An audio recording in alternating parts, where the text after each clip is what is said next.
శారీరకంగా మనం శ్రమ పడేట కాన్సెప్ట్ లేకుండా ఉండడం ఒక ఆరోగ్యం.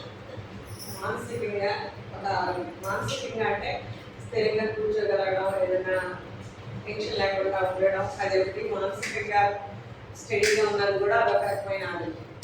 మూడోది ఏంటంటే ఫ్రీగా అందరితో మూవ్ అవ్వడం, అదే మూడో ఆరోగ్యం.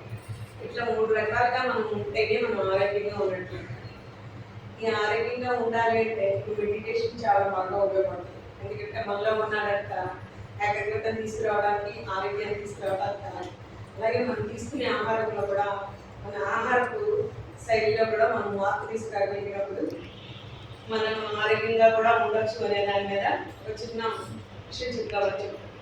ఏంటంటే బ్యాలెన్స్ డైట్, సమతుల ఆహారం.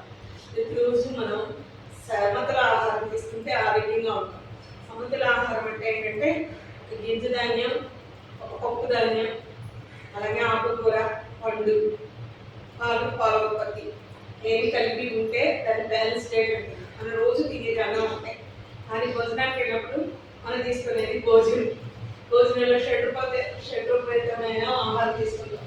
అవును కదా, అన్ని రకాల ఆహారం తీసుకుంటాం భోజనానికి వెళ్ళినప్పుడు. కానీ వీడికి ఏంటి తింటున్నప్పుడు ఒక అన్నం, ఒక కూర, దాంట్లో ఒక పచ్చడి చేసేసుకుంటే అది ఒక అన్నం, ఒక పచ్చడి, ఒక పెరుగు, అంతే. ఇట్లా కాకుండా ఉండేది ఏంటంటే రోజు మనం తీసుకునే భోజనం.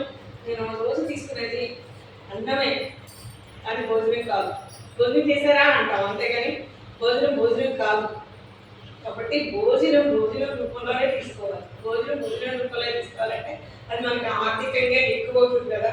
ఎన్ని మనకు సమకూరేనా, మనం ఎన్ని చేసుకోగలిగేనా, మనకు అందుతాయా అనేది మనకు ఒక ప్రశ్న, అందరికీ ప్రశ్న.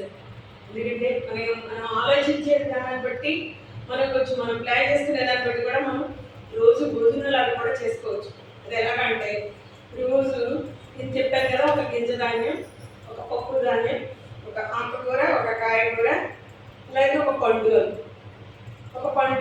రోజు ఏదో ఒక పండు, నిమ్మపండు, దానిమ్మ, లేకపోతే ఉసిరికాయ, లేకపోతే ఏదైనా సరే, జామకాయ, లేకపోతే నారింజకాయ, ఏదైనా తిన్నాము ఒక ఫుడ్ తినట్లు.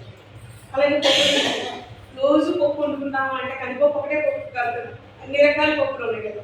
పెసరపప్పు ఉంది, కందిపప్పు ఉంది, పచ్చిశనగపప్పు ఉంది, సాయమినపప్పు ఉంది. అంటే ఇడ్లీ వేసుకున్నాం, ఉప్పు తిన్నట్టే కదా. ఇడ్లీ పిండి, మినుములు పప్పాయి, పెసరపప్పు, అలా లేకపోతే చపాతీ చేసుకున్నాం, గోధుమ పిండి, మామూలుగా గోధుమ చపాతీ చేసుకున్నాం. అది గింజధాన్యం అంటే ఎంత సమానం. ఎందుకంటే గింజధాన్యం ఏంటి, బియ్యం, రాగులు, సజ్జలు, జొన్నలు, కొరలు, ఎన్ని గింజధాన్యాలు. అలాగే పప్పు దినుసులకు వచ్చేసరికి పచ్చిపప్పు, శనగపప్పు, లేకపోతే కందిపప్పు, పెసరపప్పు, ఉలవలు, బొబ్బర్లు, పెసలు, ఎన్ని పప్పులే కదా. రోజుకోటి ఏదోటి. ఇన్ని శనగలు నానబెడుతున్నా ఆ పప్పు తిన్నట్టు. ఇన్ని శనగలు, రోజు ఇన్ని శనగలు నానబెట్టుకున్నాం, ఐరన్ ఉంటుంది దాంట్లో, కాబట్టి అవి తినొచ్చు. ఇన్ని శనగలు లేకపోతే ఇన్ని పెసలు నానబెట్టుకున్నాం, పప్పు తిన్నట్టే. అలాగే ఆకుకూరకు వచ్చేసరికి పుదీనా, కొత్తిమీర, గోంగూర, పాలకూర, చుట్టుకూర, అలాగే ఇదేంటది కదా పొలగడ్డి కూర, చుట్టుకూర, ఎన్ని ఆకుకూరలే కదా. ఏదో ఒకటి రోజుకు ఒక ఆకుకూర. కరివేపాకు, ఎన్ని ఆకుకూరలే కదా. మునగాకు, అలా ఒక ఆకుకూర, ఏదో ఒకటి ఆకుకూర. అలాగే కూరగాయ, ఖచ్చితంగా కూరగాయ వాడుకుంటాం కదా. కూరగాయ ఏదో అన్ని రకాల కూరగాయలు ఏదో ఒక కూరగాయ. అలాగే మనం ఎలాగో పాలు పెరుగుతున్నాయి, ఏదో ఒకటి కొంచెం చేసుకుంటాం, అది చేసుకుంటాం, అది వేసుకుంటాం.